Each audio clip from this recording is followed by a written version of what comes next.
Hi everybody, welcome back to my YouTube channel. It's Miushi and welcome back to another true crime episode whereby I sit here and then I talk about a true crime case that has happened in Namibia or Africa. Without wasting any time, I would like for us to get into today's case. There are certain individuals out there that are capable of inflicting such pain on other human beings. Today we are going to talk about the case of the Modimolle Monster. But before I get into the actual case itself, I would first like to talk about the background of Ina Bonnet. Ina Bonnet is the victim, or I don't really want to call her the victim anymore because I don't think she's a victim anymore. She is a survivor. She is a survivor of a horrific attack that was planned by her husband then. By then they were still married, Johan Kotzé. We know what we know today because Ina herself is the one who told the court during trial what happened. And she is also so outspoken about what happened that day. She's a very active person vocally when it comes to talking about the events that happened to her that day. Who is Ina Bonnet and who is Johan Kotzé? Johan Kotzé was born in the year 1961. According to the reports that I got, Johan was born in Namibia. So technically speaking, this also kind of makes it a Namibian case, but it's not actually a Namibian case. Everything happened in South Africa. So when he was born, they were not a married couple. Having children while the both of you were not married was a very big taboo, I guess, in Namibia, and it was a very big issue. Johan's parents decided that they don't want Johan anymore. So after Johan's mother gave birth to Johan, she actually left the baby at the hospital. Both of his parents left him at the hospital. A neighbor who saw Johan being abandoned by his parents felt sorry for Johan, and then she took him in and she raised him. But then after a couple of years, she also got sick. She succumbed to her sickness and then she eventually passed on. This is now when Johan's father had no other choice but to take Johan in because now Johan had nowhere else to go. He moved in with his father and his fiancée, and they all were staying in South Africa. He was bullied because of the fact that he was born outside marriage. And like I said, probably during that time in history, when you were born from parents who were not married, it was considered like a very big deal. Obviously it's not a big deal now, but back then it was a very big deal.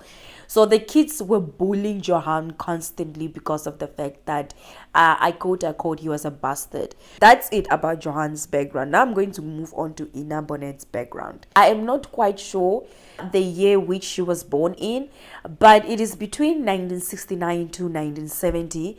She was born in South Africa, unlike Johan was born in Namibia. She was born in South Africa. The town that she was born in, it was not like a big city. It was a small town, right? Just like all small town girls, she dreamed of making it out of this small town to go to a big city so that she can excel and do well in her career. She had a specific dream that she had. She specifically wanted to be a secretary so that she can wear, cute high heels and cute little skirts and cute stockings, the secretary aesthetic was. So basically she wanted all that. She wanted the glitz and the glamour and everything that has to come with it. And she said that this small town is not for me. Ina Bonnet, I'm moving to the city. So that is exactly what she did. She manifested it and she moved to the city. When she moved to the city, she got a job in a company and she was working as a receptionist, just like how she wanted it, basically. After a while of her working as a receptionist, this is when she felt like she does not want to be a receptionist anymore, because you know what they say, all that glitter is not gold. And basically she felt that I don't want to do this anymore. I want to do something else.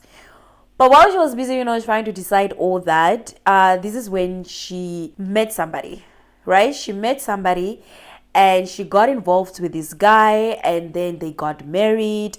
And after they got married, then they had 2 children. So Ina had 2 children. Conrad Bonnette, who was the oldest, and then Angelica Bonnette, who was the youngest, a boy and a girl. Now let's just skip forward and let's go to when they met. How did they met, when they met, where they met, and how they met, and why they met. After Ina divorced her first husband, the father of her 2 children, she excelled in her career. She started businesses and she was doing very well for herself. She was hardworking and that hard work paid off and she became successful. Ina is this successful, beautiful, hardworking single woman, and just like all successful single women, obviously she's going to be attracting potential suitors, and one of these suitors that she attracted eventually is none other than Johan Kotzé. It was around 2010 when Johan Kotzé laid his eyes on Ina for the first time, and after he laid eyes on Ina, he instantly decided that Ina Bonnet is the woman that he wants. He decided to pursue Ina relentlessly. He pursued her. You know, when a man wants you, you are not going to rest. Ina was not resting. Okay, he was calling her up. At first, I think he called her up and then he was like, yeah, I would like to get to know you. I got your number from a friend. He didn't want to just like start off just straight up like that, and because he didn't want to scare her. So he probably went in there with the whole insurance excuse, like, I want to do business with you and stuff like that. And then eventually it turned into him flirting with her, inviting her out. And he showed up. He showed up like a gentleman. You guys, when narcissistic men want you, they will show up. He showed up at her door. He brought the flowers. He brought the dates. He brought everything. And Ina, at first, she was a tough cookie. Okay, she was not stupid. No, she was smart, and she was like, okay, let me give him a chance. Let me see what he has to bring to the table. When a man wants you, and then he asks you, what type of a man are you looking for? The moment you start explaining the type of man that you are looking for, that is it. All they do is, for the next couple of weeks, they are going to mold themselves into these men that they think you want them to be. Basically, it's just a big show. So that is basically what he did. He learned her, he learned what she likes and the type of men she likes, and then he became that man for her. And eventually, Ina Bonnet gave in. And they started seeing each other. But at first, when they started seeing each other, it was a distance relationship because Johan was staying in Bloemfontein and Ina was staying in Modimolle, Limpopo. So it was kind of a distance. Johan will see, or he will come see Ina in Modimolle on like weekends, or whenever he gets the chance, because at that time he was actually staying in Bloemfontein. He was staying at a farm that he was taking care of, but he was telling everybody that it is his farm, but it's actually not his farm. It wasn't his farm. It was a farm that he was taking care of. He was managing for somebody else, which he also later got like fired from because he started stealing cattle from it and stuff. So yeah. Now the relationship progressed and then it moved quickly, and then they started dating, they started going on dates. It was a whirlwind relationship. Things were moving pretty serious, pretty quickly, pretty fast. They got engaged, and after they got engaged, they decided to get married. Ina had no idea. Guys, Ina had no idea the type of things that she was getting herself into. To her, she was getting married to the man of her dreams. She was getting her fairy tale wedding. She was like, finally, I have found the one whom my heart wants. So to her, she has found her person. But no. Ina had no idea that marrying Johan Kotzé would be probably one of the worst decisions of her life. Because the problems started off pretty quickly. The problems in their relationship, they didn't take time to start being visible to other people as well, because other people started noticing. People in trial actually they said in trial that they started to see problems in this relationship as early as within weeks after they started dating. Ina and Kotzé they will go out on, let's say, a gathering with them and their families, right? And then they will all be there at a party, they will be having fun. And while other people were looking, Kotzé was like this gentleman. He was this guy who was like pulling out chairs and opening doors, and he was a gentleman. But the moment people turned their backs and nobody was looking, Kotzé would give off little insults, little things. He would be like, yeah, your hair is unkempt, or why do you look like that, Or he would say these things to Ina, when people are not looking. But when people are looking, he was the perfect gentleman. When people are not looking, why are you busy insulting your fiance? But then when people are looking, you are the perfect gentleman. So obviously people started saying these things. But they were not as big. So people were like, okay, yeah, I mean, it is strange. It is weird. But it is what it is. I mean, Ina is still with the man. So I guess maybe she doesn't mind. So they just minded their business. Got married in October 2010. When they got married, guys, these men could not even wait for the marriage to settle down and marinate. The wedding night, the reception was over, the party was over, people were now going home, and now it was their wedding night, that special night whereby it is the first night of your wedding. So obviously you need to spend some time with your significant other, making love, and but no, not Ina and Kotzé. What Kotzé wanted was, he asked Ina to come sit on the bed. He was like, come here, come sit here. Ina sat on the bed. And you know what he told Ina? He said, if you want this relationship, or if we want this relationship to work and move forward, there are certain things that I would like for you to do so that this relationship can be successful. Ina was like, okay, this is the first time I'm hearing about these things. Why didn't you mention these things before we got married? But she was like, okay, since we are already here, let me hear these rules that you have for me. And then he started listing the rules. These are the rules that Ina had to follow for this relationship to be successful. Ina had to ask permission if she wanted to go anywhere. If other people wanted to come talk to Ina, even if it's Ina's parents, they have to ask permission from Kotzé to talk to Ina. So basically what he meant was, if people want to talk to you, they need to come through me first. Ina's children, remember Ina had like 2 children from her previous marriage, Conrad and Angelica.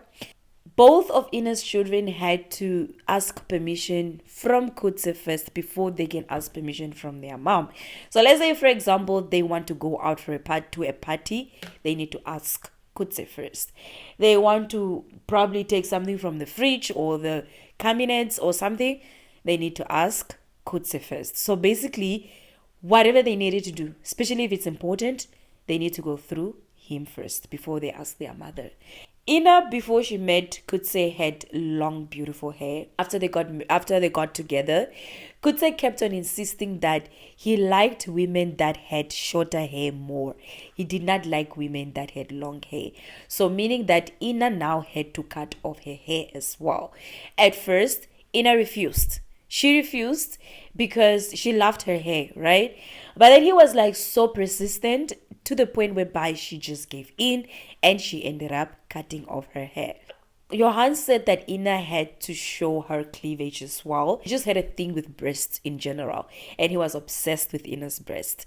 So he would tell Ina that every time they are together, she needs to show off her breast area more. Basically meaning that he needs to see the cleavage more. Ina should only wear black jeans because he liked black jeans. He had a problem with the fact that Ina was too skinny, or I don't think she was too skinny. I'm not saying she was too skinny, but according to him, he thought that she was too skinny and she needs to put on some weight. So this was also another requirement. Ina had to now put on weight because to him she was too skinny. He needed to know where she was all the time. So meaning, your phone has location, so she has to share her location all the time, even whether it's by calling and be like, no, I'm where, or just sharing her phone's live location. He just had to know where she was all the time. Ina heard these rules and she was like, okay, guys, I'm already invested. I am already in his marriage, so let's just see what we're going to do. So she agreed and the relationship started. This marriage was not all roses and diamonds. it was rocky. It was rocky according to the reports and everything that I read. It seems like it was very, very rocky, and things really were just, there was no peace. There was no peace for Ina throughout that marriage. That man was a menace. Not only was he a menace to his wife, he was a menace to society as well. Now, guys, I'm going to get into details. The details of the things that this man did in this marriage for Ina to decide that, you know what, you gotta go. This is what he did. Now, we are still in 2010, by the way. We are still in 2010. When a woman gets married and she's moving into her partner's home, so that was in a situation now. She's newly married. She's packing things in the house, decorating the house, making the house feel like a home, making the house feel like it's their home. While she was busy doing this, in the cupboard in the bedrooms, hidden away from light, she saw a box. When she opened the box, this box contained 5 cell phones. All 5 of these cell phones were in use. They were active. They were on. Each and every cell phone, all 5 of them, had conversations of women in it. So it seemed like each and every single cell phone was dedicated to one woman. So it's like 5 women. Each woman had their own cell phone. When Ina went through these cell phones, she saw love messages. She saw nudes. She was shocked. She was disgusted and she was shocked. So obviously, she confronted Kotzé about it. She said, no, I went into your things and then I found ABC. What is going on? What did Kotzé say? Guys, you will not believe what this man said. This man said that the reason why he is having those phones is because there are women who are sexually harassing him, and he is using the phones to collect evidence so that he can go lay charges against them, because these women are busy sending him nudes against his will. He does not want to see these things, okay? These women are harassing him. That is what the man said. I don't think she believed him, but she was just like, it's fine. So she just let it go. Could say he apologized. He apologized and Ina forgave him. And then he was like, okay, guys, listen, as a treat for the things that I did to you, let me send you on a trip, okay? So also Ina wanted some fresh air as well. So she decided to take a trip with her daughter, and Ina Bonnet went to go see her mother. So meaning Kotzé was now in their house alone. Johan was at home alone. A very big mistake, because when Ina came back after the trip was over, it only took a weekend, guys. She did not even go for like so many days. When she came back after the weekend was over with her daughter, she walked into her house. She opened her house and walked into her house. Do you know what she saw? Emptiness. The house was empty because Kotzé has sold all the furniture in the house. Reason being, apparently, he wants them to start over. Now that they are both married, he wants them to start over. So he just doesn't want to just see her furniture. They should also be his furniture. So he wanted them to start from scratch. She was livid, which is understandable. I would lose my marbles. Because what do you mean you have sold all of my furniture, bro? Like, she told her daughter to go to her room. She turned to Angelica and she was like, baby girl, go to your room and lock that room. The moment Angelica left the room, Ina turned to Kotzé and she was like, are you out of your mother mind? Okay, maybe that's not what she said, but, something in that line. She was like, what is happening? Where is my things? And then he gave that lousy excuse, which she didn't believe. And I was like, Kotzé, you got to go. You got to go, because Ina at this point had enough. She was tired of this man-child. I guess Johan Kotzé didn't like the fact that Ina sent her daughter to her bedroom, and then he went to the bedroom after the daughter, and then he got to the bedroom door and he started banging on the door like, yeah, open up. And Ina was like, no, you're not going to do that. Okay, you're going to come after, if you want to come after me, fine, but you're not going to go after my children. She got so angry and she slapped him across the face. After she slapped him, She packed her bags and then her and Angelica left. Johan Kotzé and Ina Bonnet have now separated. Everybody's now on their own. But did Johan leave Ina alone? Nope. The first thing that he did was went to the police officers to go lay an assault charge because of the slap. Apparently, Ina assaulted him, opened a restraining order against her, which he is the one who actually broke it because he's the one who kept on, stalking Ina, because it doesn't make sense. You are saying that I should not come near you, but you are the one coming near me.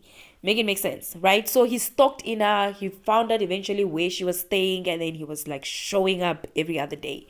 And it was becoming creepy. Our relationship was like on and off, on and off, on and off. It was very toxic. So it was like on and off, on and off, on and off.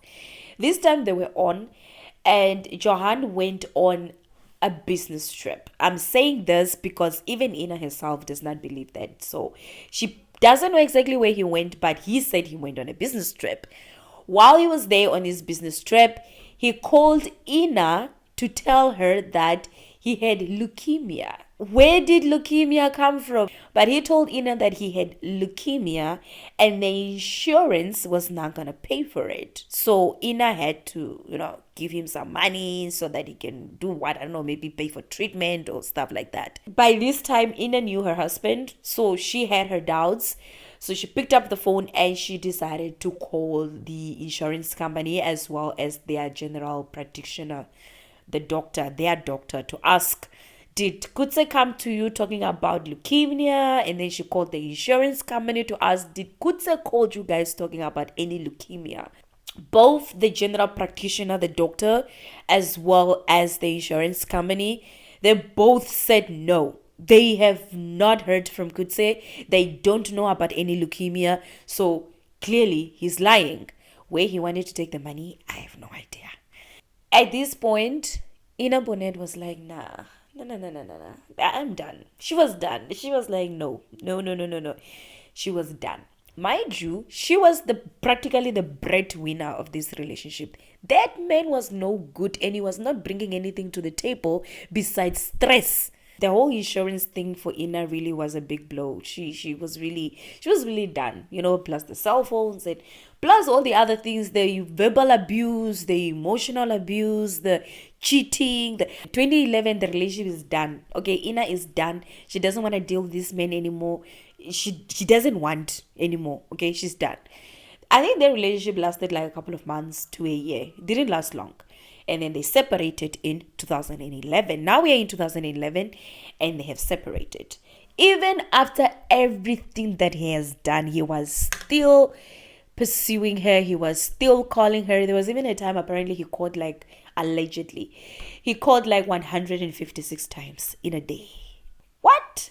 Yeah, so he was still very much pursuing her, And also, I think it's also because of the fact that Ina was paying for everything. So yeah, he had to pursue her because she was the one with the money. He didn't have any money. But Ina was not coming back. She has had enough. She was not coming back to him. Good for her. She was standing and putting her 10 toes down and saying that I am not going back to this guy. And she did not go back to him. Because now Kotzé, Ina was not coming back to him, and now he was starting to become, how do I put it, broke in a way. Not only was he starting to become broke, but also he was deteriorating. He was a bachelor, he was alone, miserable, broke, pathetic, and all that. And he had no plans, no nothing. Ina was basically his only plan. And she was no longer with him. She was no longer supporting him financially. She was no longer there.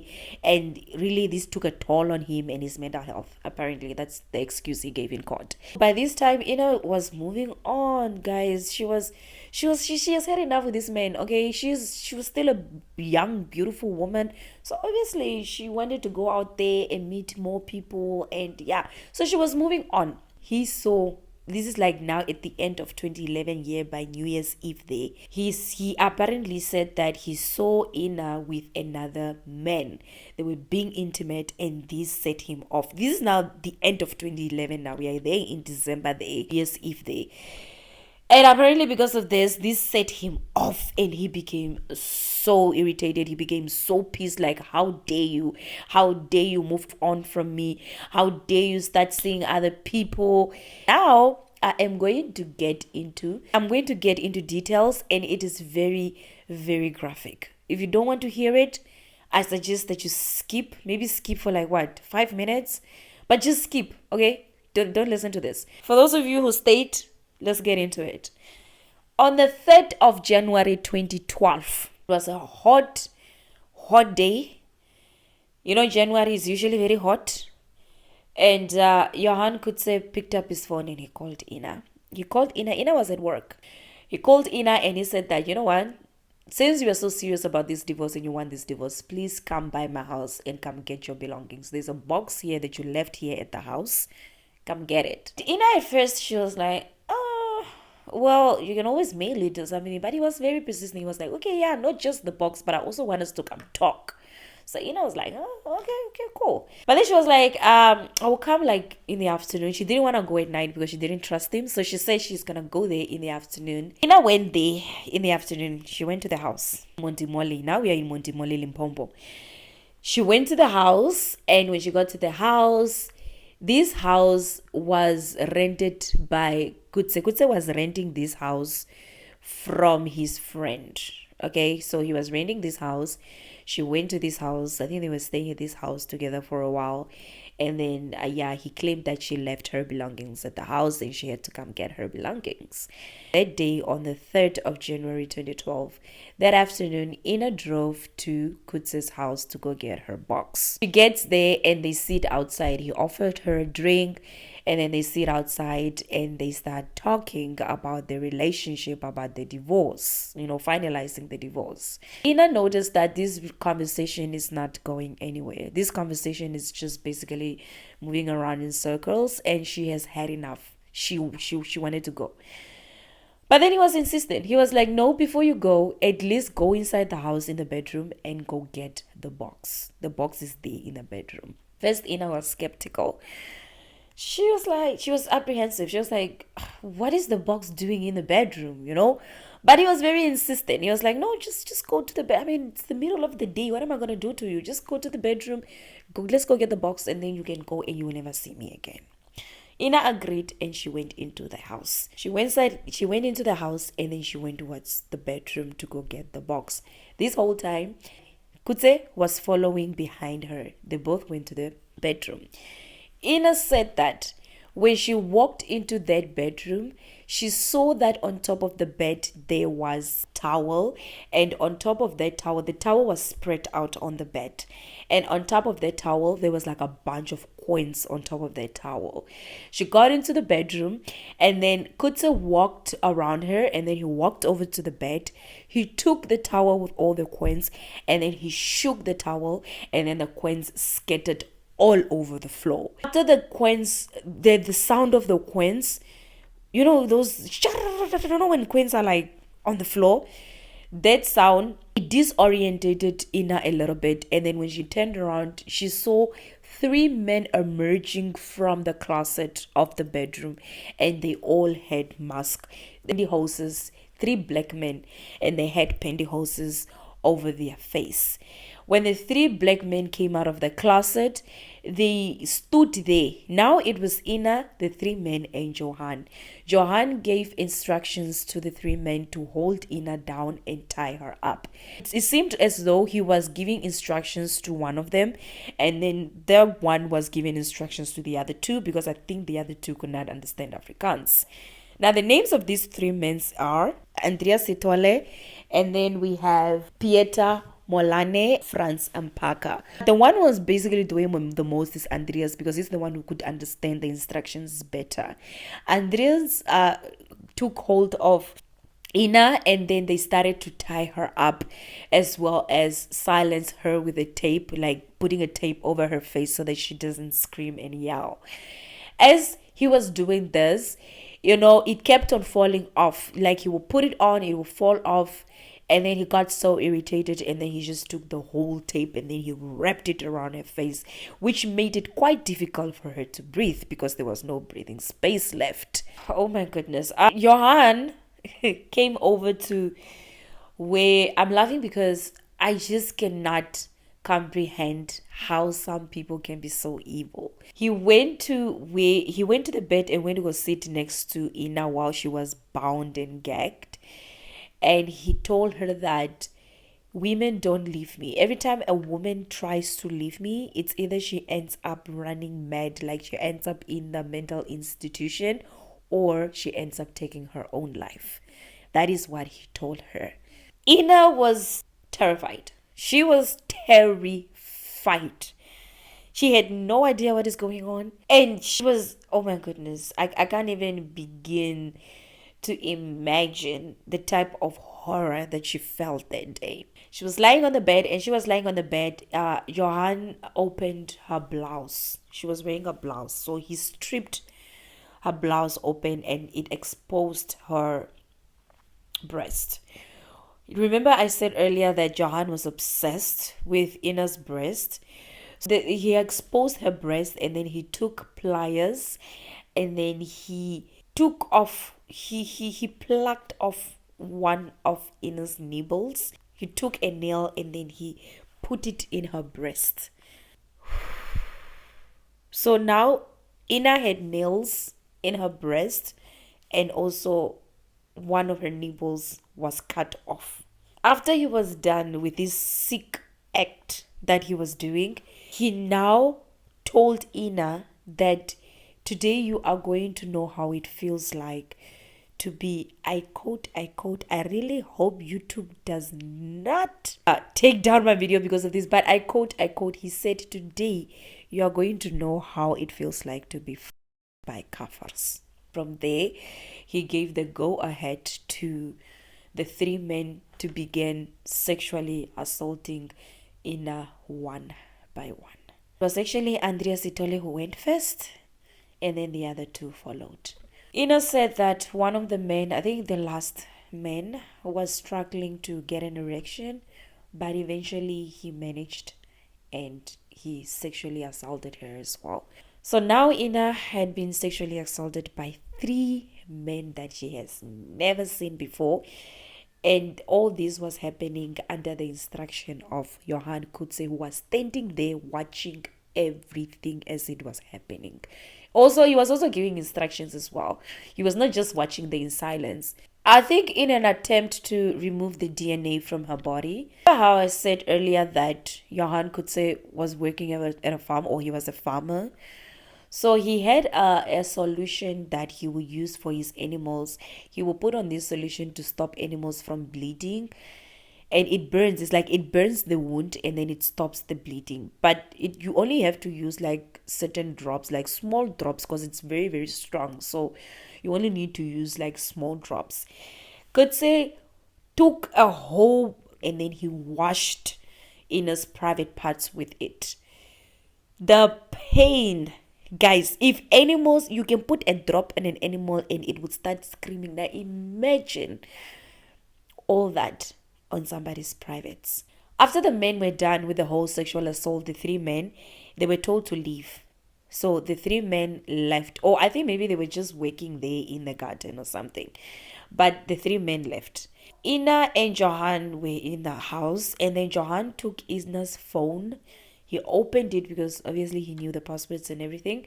He opened it and then he said, I'm going to call your son, Conrad Bonnette. He was only 19 years old at the time. He also said he's going to call Ina's son and he's going to tell Conrad Bonnette to come to the house immediately, to come to where Ina is while she's still tied up like that. And he's going to force Conrad to have sex with his mother. And if he doesn't, then he's going to kill him. He took Ina's phone and he called Conrad. When he called Conrad, Conrad was at the gym with a friend and Conrad picked up the phone. If it was Kotzé calling Conrad, Conrad would not have picked up because Conrad did not like Kotzé. They did not have a good relationship. In fact, Conrad was like straight up terrified of the man. He didn't like him at all. But since now it was his mother calling, he picked up the phone. And Kotzé said that Conrad needed to come to the house as soon as possible because him and his mother, they have something that they wanted to share with Conrad. They wanted to talk with him, so he needs to come to the house as soon as possible. Conrad did not trust Kotzé. So what he did was he took his friend with him, because at the gym he was with a friend. So he took his friend with him and they went down to the house. They went on a motorcycle. When they went to the house, Kotzé now had to change his plans because he did not anticipate Conrad arriving at the scene with his friend. He thought Conrad was going to come alone. When they got there, Kotzé went outside of the house and then he greeted them outside. As he was greeting them, he sent Conrad's friend to the garage to go get like a box. He knew also that this box that this boy had to go get is really far and it's gonna take forever for him to find the box. But he sent him anyway. So he sent Conrad's friend to the garage to go get a box, and then he told Conrad to come inside the house and follow him. He said, "Your mother is inside, she's waiting for you, let's go see her." Now Kotzé and Conrad went inside the house. So according to Ina was still tied up and gagged in the bedroom, so she couldn't scream or any of that. So Conrad did not even know where Ina was. He got into the house, and according to Ina, he could hear Conrad and Kotzé talking in the hallway. What Ina heard was, she heard Conrad telling Kotzé, "No, uncle, no. No, no. Please don't." And then she heard 2 shots. There were actually 3. There was the first gunshot, and then Conrad was still pleading for his life. He was like, "No, uncle, no. No, no. Please don't." And then Kotzé shot Conrad again 2 times. So that was 3 times. Ina could hear in the other room as she was tied up and gagged. She could hear her son pleading for her life in the hallway as Kotzé was shooting him at point range in cold blood. And after he shot Conrad, Kotzé decided to flee the scene. And then he ran out of the house. He got into his car and he sped off. And came back from the garage with the box. The friend had no idea what was happening. He did not hear the gunshots as well. I think it was a big house, or I don't know how he'd never heard the gunshots, but he did not hear the gunshots. But he was just wondering, why is Kotzé driving off? But he didn't investigate. He didn't go inside the house to go investigate. He was just standing there, outside there in the living room there, playing with the pets and, just playing on his phone and stuff. So while Kotzé is now on the run, he took out his phone and then he called his landlord. His landlord was unavailable, but he got through to the landlord's wife. Called the landlord's wife, whereby he informed her, or he told them to go to the house immediately because something had happened. There is something there that they needed to see. Obviously, the landlord and his wife were like, "What is going on?" The landlord's wife rushed to the house, and when she got to the house, this is when she walked in. At first, when she walked in, the first person that she saw is Conrad's friend. And she asked him, "What is going on?" He was like, "No, I don't know what's going on. I've been sitting here for a while now, but they've been inside. I just don't know what is going on. I did not go inside." So the landlord or the landlady was like, "Oh, okay." She went inside to investigate, and the first thing that she saw was Conrad's body lying in his own pool of blood. And then from there she went to the bedroom, and this is when she saw Ina on the bed, tied up, naked, and she was bleeding as well, but she was still alive. First thing that she did was she ran to her son. She ran to her little boy. And by that time it was already too late. He was gone. And she held him in her arms. She held him in her arms because she cried. She was crying. This is her baby boy. This is her baby boy that, was shot. And the pursuit started. People were now looking for Kotzé. He was on the run. So Ina went to... Obviously, she had to now go and get medical attention for her injuries as well. She didn't want to go to a hospital because she didn't want to deal with all the hassle that comes with hospitals and the waiting rooms and all that. But what she did do is she went to their GP, general practitioner, their doctor, the family doctor. But the family doctor was not really equipped or experienced in cases such as sexual assault. He did perform a sexual assault kit, but it wasn't as thorough as it should have been, but it was still helpful in court. He did a sexual assault kit, and then he gave her medications, those pills that you get after you've been sexually assaulted to stop you from contracting any viruses, and and pregnancies. So she was treated properly. She was given medication.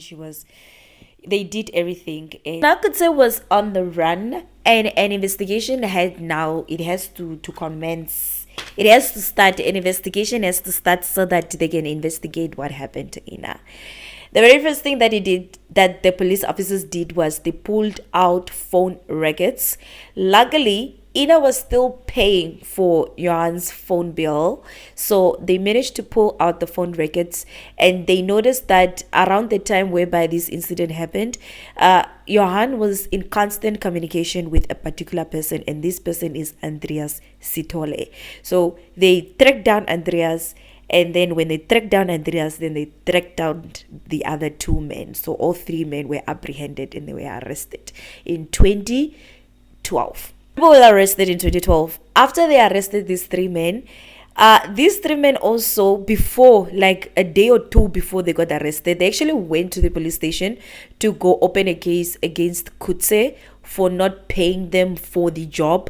So the job was being disguised as a gardening job. They said that they did a gardening job for him, and then he never paid them. But obviously they were not honest that it was not a gardening job. It was just them, being paid to sexual assault somebody.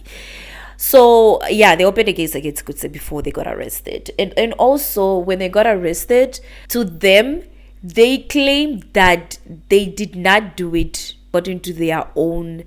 They were coerced in doing it because Johan was carrying a gun. He was having a gun. So he was threatening them to sexually assault Ina.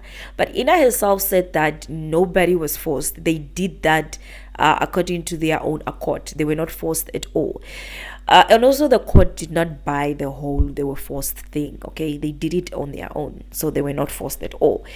Another thing also that actually was used as evidence against them was the pantyhose. Remember I said when they walked into the room, their faces were covered with pantyhose.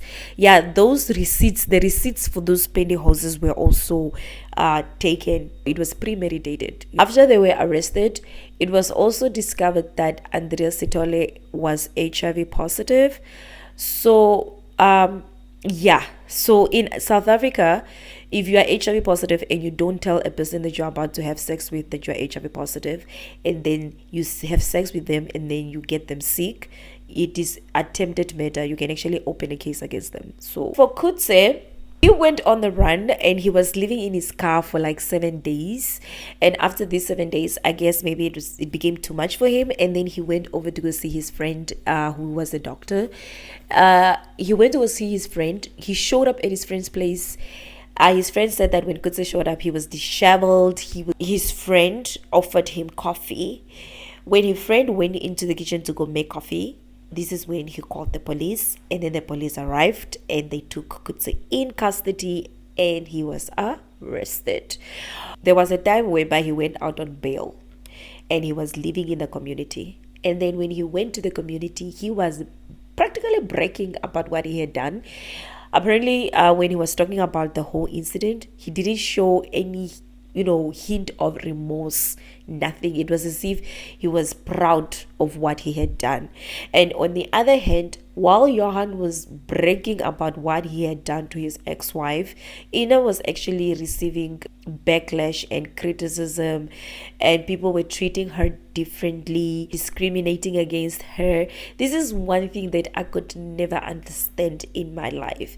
If I am being sexually assaulted, why are you bullying me and making me feel even more miserable than I already feel? Why do human beings take joy in making other human beings feel bad? I just don't understand why humanity is such garbage sometimes. The community was pissed as to why is he out on bail. He shouldn't be out on bail, and he was rearrested again. He was put in custody, and the trial continued. Right, so when the trial continued, Psychological evaluation was done on Kotzé to see whether he's able to stand trial, and also to see whether he was in his right state of mind when he was doing what he was doing. A psychology evaluation was done by different psychologists, and most of them, almost all of them, said that he is fit to stand trial, meaning he is not disorientated, he's not hallucinating, he's not having any mental breakdown, he's fine. But one psychologist in particular, she had a different opinion. She came there and then she told everybody that Kotzé was not in his right state of mind when he was doing this, and also, because of the fact that Ina was moving on with another man, it's like Kotzé had like a mental breakdown, or he was not eating and sleeping for days leading up to the day of the actual event. That is, yeah. But her statement was heavily criticized simply by the fact that she only read, or she only heard, Kotzé's side of the story. She didn't take time to actually go through Ina's statements. She didn't take time to go through Ina's side of the story, and that is why her opinion was criticized. So they overruled it. They was like, no, you did not listen to both sides of the story. How can you just listen to one side of the story and then decide and then make your decision? That is unprofessional. Another thing that they noticed, allegedly, before you all come for me, allegedly, another thing that everybody also noticed during court was the fact that when this psychologist was coming to court, she had short hair. Okay, she had short hair, and we all know what short hair means to Kotzé. Okay, she had short hair, and also apparently hair and Kotzé were working together to write like a book about Kotze's activities or Kotze's life or whatever. I don't even know what is there to write, guys. But yeah, there was in a relationship there going on, but it wasn't confirmed. They were convicted. They were found guilty, and then they were convicted. Okay, so their sentencing, Kotzé got 2 life sentences as well as 25 years imprisonment. Kotzé was convicted for the murder of Conrad Bonnette. He was convicted for the attempted murder of Ina Bonnet. He was convicted for the torture and all that. The other 3 men, each of them also got a life sentence as well. And as for the attempted murder charge, that was for Ina's life, because it was later believed that Andreas Itole was HIV positive, and it was later believed that Kotzé knew that Andreas is HIV positive, and they both made a plan to infect Ina with the disease so that they can ruin her life even more. Luckily, it didn't work because Ina got treatment as soon as possible, so that plan did not work. But the attempted murder charge is for that, because like I said, in South Africa it is illegal to infect somebody knowingly with HIV while you know that you have it and you did not inform the other person. I think in Namibia as well. Is it not? I don't know. Let me know. I have no idea whether it is legal or illegal, but I think it should be illegal. Basically, they are rotting in jail. They are rotting like eggs in jail right now as we speak. Hopefully, they are suffering as well, especially Kotzé. I hope he's becoming somebody's girlfriend today. He's bending over backwards for somebody. I really hope he's doing the bending, a lot of bending. Let's talk about the aftermath after everything happened. During the trial, women came forward to come testify against Kotzé and how abusive of a man he was to them. They all came forward, but there was one story in particular which stood out, and it is a story from one of Kotzé's exes. She dated him prior, before Kotzé dated Ina, very wealthy woman who was doing well for herself, but also she had a medical condition which required her to have like an oxygen tank all the time, and insurance was covering for these medical expenses. They went to Mozambique on vacation, and as they were in Mozambique, they were taking pictures by the beach, enjoying their vacation, and then Kotzé made a suggestion to his ex-girlfriend, and then he said that for pictures so that they can come out nice, I suggest that you remove the oxygen tank and then take pictures without the tank. And that is what she did. She took pictures without the oxygen tank. What Kotzé did was he took these pictures and then he took them to the insurance company to go prove that, listen, she is lying, she does not need this oxygen tank, look, she can breathe properly without the tank, here are the pictures. And then the insurance company stopped paying for the for the medical expenses. And a lot of other things also happened, because he was also verbally abusive and all that. And then he started dating Ina. She actually did reach out to Ina once to try and warn her about the type of man that Kotzé is, but Ina was like in love with Kotzé, and he was also telling Kotzé was telling Ina like, no, she's lying, she's just bitter because we are no longer together. So yeah, don't listen to her. And Ina did not listen to her. But in the end, she ended up, everything became too much for her. It was really too much. And in the end, she ended up taking her own life. So you remember back when Kotzé said that every time a woman tries to leave me, it's either she ends up in a mental institution or she ends up unaliving herself. He was talking about her. I would like to end on a note that Ina Bonnet experienced such unimaginable horror. She showed unimaginable courage, because she decided not to keep quiet about what happened to her. She decided that even though she's going to be judged, even though she's going to be harassed, she is going to talk, and she's going to let people know what happened to her, so that the whole world can know. She continues to be the voice of the voiceless. She continues to fight against GBV. She continues to fight against abuse.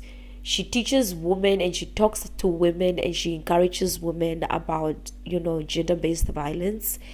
And she wrote a memoir. So yeah, Ina Bonnet right now, currently as we speak, she is still active. She's an activist. And yeah, she is probably one of the strongest women that I have probably ever read about. And I am so sorry that that happened to her. Nobody deserves to go through what she went through. Even the judge said that he thinks that the main reason why Kotzé did not murder Ina that day was so that Ina can live with those scars for the rest of her life. But she does not choose to let what Johan did to her bring her down. She continues to fight. She still stands tall. She still stands strong with her held head up high, and she continues to fight up to this day. If she does not inspire you, then I don't know what will. Thank you so much for tuning into my channel. And as per usual, do not forget to like, to subscribe, as well as share, comment. Let me hear your thoughts. What do you think? Also, if I got any information wrong, please do not hesitate to come in the comment section to come correct me. I stand under correction. Okay, come correct me. Come tell me what it is, and then let's talk about it. All right, so thank you so much, guys, once again for choosing my channel. And yeah, it was a very long video, but it was worth it. Okay, my channel, I just want people to learn something, take something away from it. Okay, take something away, learn something. That's all I want. I am going to be seeing you in my next video. So from me, Ushi, thank you so much for being here, and bye.